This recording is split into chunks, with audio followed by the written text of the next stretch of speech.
So next we're going to speak about the norms of doing business in China.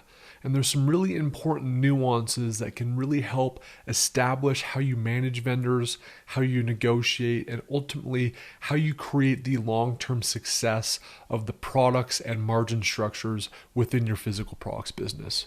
So in this video, we're just going to understand some of those key cultural business norms in China, how to be aware of them, how to leverage them, and how to make sure that you align with how folks do business in China. So I'm going to come back to this again, which is business is human. I think oftentimes we tend to forget this, especially in a digital-based business where you're not necessarily directly interacting with other human beings in face-to-face form. We're in WeChat, we're in email, we're in Messenger, we're in all these kind of virtual spaces. And I think sometimes it's very easy to forget that there's human beings on all sides of this. I think the most important mistake I see a lot of new sellers make is that they're not respectful. I think you need to recognize that China is not a third world country. This is not a domineering thing where you're going to be a dictator and tell them what to do and how to operate and be rude about it. Again, there's a human being on the other side of this table, right? And they're going to work a lot more in your favor when you've got alignment and you've got personal respect across both sides of the table. So always come from a place of respect. Also, it's partnership based. Partnership based basically means that you have to give and take. You don't need to win every battle. You need to pick and choose. You actually need to do things to help your factory as well. If you want help, you've got to give it in return. You got to focus on both sides winning. This is not a zero-sum game where you need to capture all this value and then your factory loses. We want to find scenarios that are mutually beneficial, that help both sides of the equation. That really helps things be sustainable. And then finally, be long-term focused. A lot of people think about one order ahead. You should be thinking 3, 4, 5 years ahead. And that's really how you establish proper decision-making and alignment in these factory relationships. So one important backdrop to realize about Chinese business culture is this is a long-rooted society with a very, very kind of charted history. And it really kind of stems from Confucianism way, way back. And we're not going to get too theoretical or academic here, but really the dominant cultural belief for a number of centuries was Confucianism. And this really emphasized the interdependence of social connections, right? So business and societal relationships rooted in Asian culture relied heavily on networks of trust and mutual obligations, more so than actual laws. So there's these, I would call them unwritten rules. These things that aren't necessarily spoken or written, they're not documented, but they underpin and underlie how businesses operate within China. So the most important of all of these, if you just need to understand one, is this concept of guanxi. And really, I look at guanxi as like this invisible gate. Again, you can't see it. It's not necessarily written or documented in terms of how exactly you do something in a contract. It's none of that stuff. It's this behind the curtain kind of underlying mentality and code of ethics that folks in China do business under. And really, it's more than just business. It's personal, it's political, it's business. It really functions as a moral code, so to speak, with how to interact with other people. And then really the important thing to think about with guanxi is having good, bad, or no guanxi basically impacts your ability to influence and get things done. So the best way to think about guanxi that was explained to me in my early days of going to China is it's almost like this force. It's this like visceral force, right?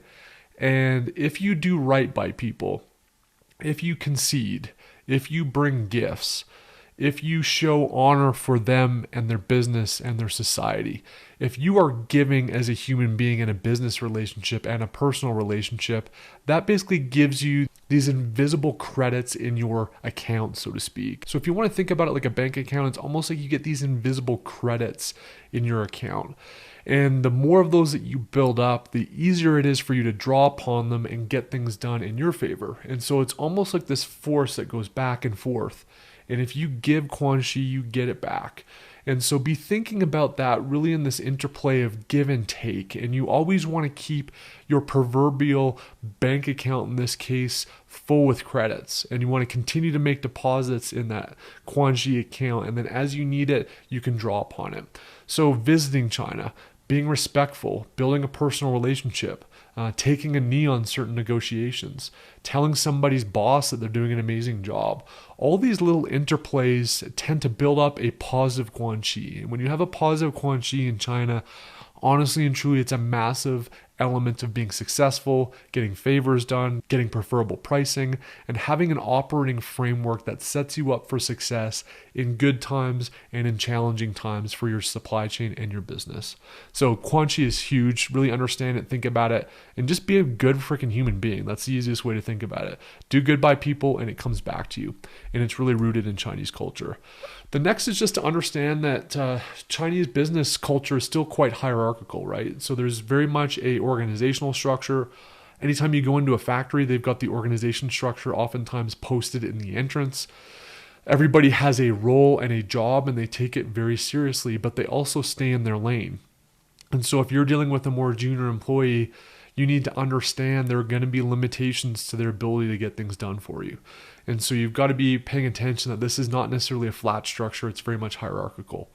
Other kind of more subtleties, right? If you go to China and you're going out for a meal, where you sit in the table order around a circular table really is hierarchical. So let them tell you where to sit, and you're going to be sitting next to the boss, as an example.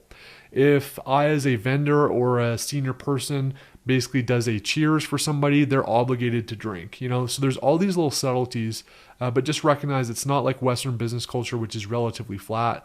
There's very much a hierarchical structure to how these organizations are set up. Related to that, there's also a concept called saving face. And basically what that means is that even if someone's done something wrong or made a mistake, it's not really an ownership culture like has been developed in the West over the last 100 years. In the West, it's more common to hey, if you made a mistake, say that's on me. You own it. You made the mistake, suck it up, and raise your hand and say it was your mistake. In China, that's not going to happen oftentimes, especially at junior levels of an organization. So if they screwed up, if they made a mistake, they'll definitely try to correct it, and they're willing to do that. But you'll rarely be able to pin them down to basically own that mistake, so to speak. Even worse than that, if you try to publicly embarrass or call out that mistake, especially to a junior employee or a senior employee, to a more senior employee, that person's going to lose face. And when they lose face, it's very much like honor being destroyed for their reputation.